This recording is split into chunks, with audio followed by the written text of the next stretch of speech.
হুজুর, আমি আমার জীবনে 9টা মেয়েকে বাড়ি থেকে পালিয়ে নিয়ে এসে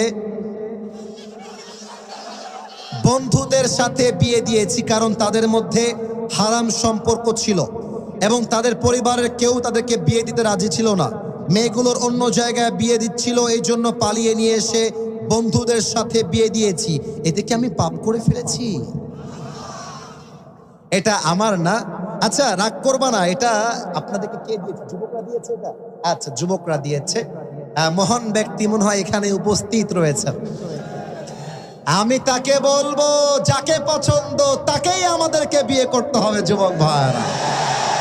তবে খেয়াল করবা, কার মেয়ে নিয়ে আসছো সাবধানে নিয়ে আসবা। ভুলে ভালে ভিন্ন মেয়ে তুলতে গেলে কিন্তু তোমার পিঠের চামড়া একটাও থাকবে না। তবে আমার যেটা মনে হয়, পালিয়ে বিয়ে করাটাকে আমি সাপোর্ট করি না, ইসলামও সাপোর্ট করে না।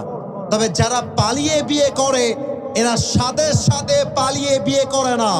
আরে দেয়ালে পিঠ ঠেকলে মানুষ পালিয়ে বিয়ে করতে